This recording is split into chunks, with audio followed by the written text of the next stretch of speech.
Selamat datang ke Stadium Nasional Bukit Jalil. Yang bukan sekadar stadium, ia menyatukan jiwa. Di mana mungkin ada pertelingkahan maupun ada salah faham di antara kita, namun tidak untuk malam ini. Kerana kita kembali dengan malam yang menyatukan jiwa.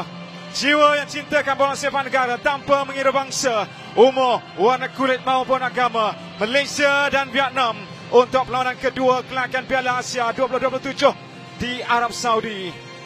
Aksi kumpulan F.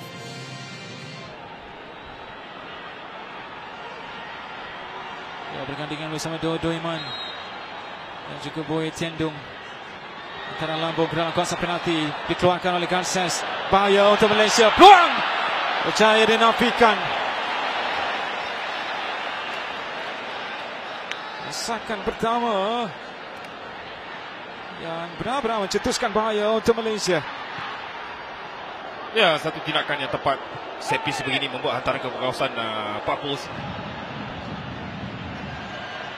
Arif Aiman, posisi yang baik. Masih lagi Arif Aiman, terus ke depan. Arif Aiman lepaskan tembakan. Cubaan ataupun gerakan solo yang pertama daripada dia, dan beliau cuba untuk menyudakannya. Untuk ada penguasaan bola terutama sekali di kawasan menyerang. Holgado bijak hantaran ke belakang itu. Dion Kools melepaskan tembakan. Oh, terkena tiang. Dan ini satu percubaan lencongan daripada Dion Kools. Hanya melihat target. Ya, satu percubaan yang baik yang hampir-hampir mendapatkan jaringan tepaskan kekuasaan. FL. Satu lagi lambungan, satu lagi lencongan. Figueiredo. Wow. Tepisan yang cukup penting daripada Nguyen Philip untuk menafikan jaringan pertama Malaysia. Ya, second chance, hantaran yang hampir-hampir on point. Dan di situ kita boleh nampak Figueiredo membuat glancing header yang hampir-hampir menewaskan penjaga pasukan Vietnam. Masih lagi Wangdo. Terlepas pula Figueiredo menghantar kebagai ruang kosong untuk Arif Aiman hadapi bergerak bebas ke depan. Arif Aiman berjaya untuk melepaskan diri. Masih lagi Arif Aiman untuk Figueiredo.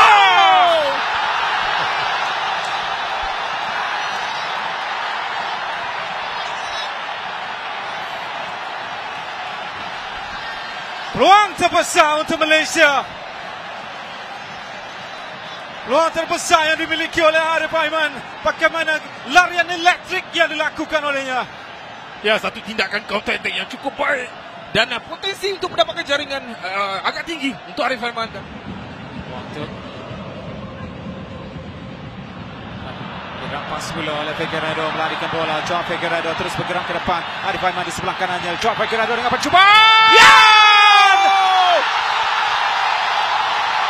Joao Figueiredo untuk Malaysia.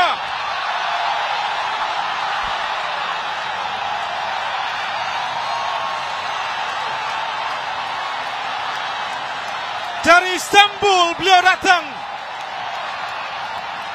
untuk jaringan pertama di Bukit Jalil. Inilah hasilnya, jaringan pada minit ke-50, Joao Figueiredo. Ya, disebabkan memenangi bola di kawasan tengah dan membuat larian lebih kurang dalam 30 ke 40 meter dan cuba mencari ruang yang baik untuk membuat percubaan. Ada biasan pemain pertahanan pasukan Vietnam ya, dan keeper terpaksa memerhatikan bola itu masuk di atas kepala beliau untuk mendapatkan jaringan. Walaupun kita tahu ini adalah jaringan mungkin nasib, tetapi kita tidak kisah bagaimana jaringan itu dijaringkan. Seorang lagi pemain yang punya pengaruh yang besar bersama pasukan kebangsaan Vietnam. Hantaran ke depan untuk Arif Aiman. Arif Aiman untuk Holgado. Rodrigo Holgado!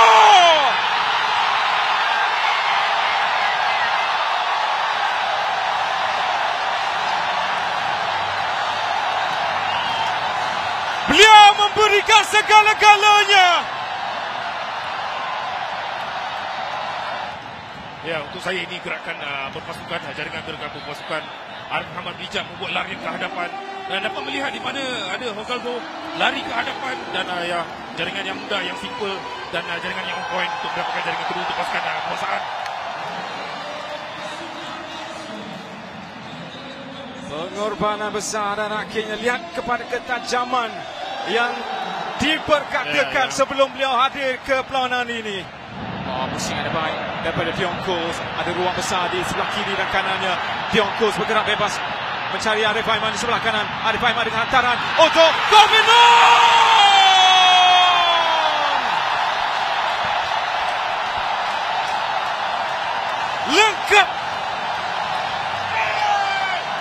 Lengkap permainannya.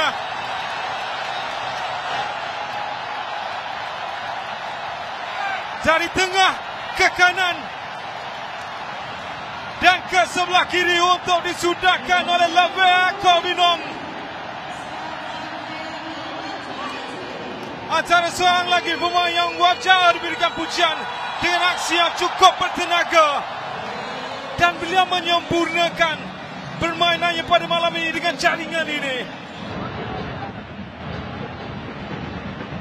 Antara lambung situ ada tandukan, tangkap Pak Kemas oleh Syara Azmi untuk percubaan pertama juga daripada Vietnam, daripada pemain yang baru masuk ini, Nguyen Xuan Linh.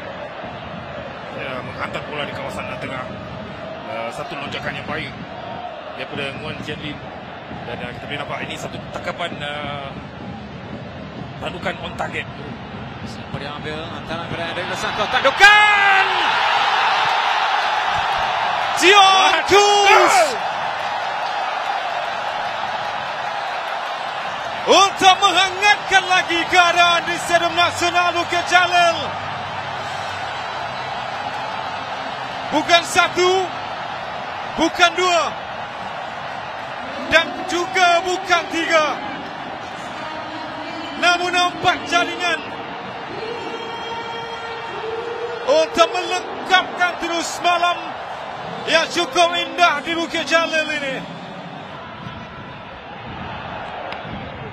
Johnny Razaba dan sentuhan terakhir permainan untuk melengkapkan kemenangan 4-0 Malaysia. Kemenangan kedua buat Malaysia pada aksi peringkat kumpulan untuk kelakon Piala Asia 2027. Malaysia 4, Vietnam 0.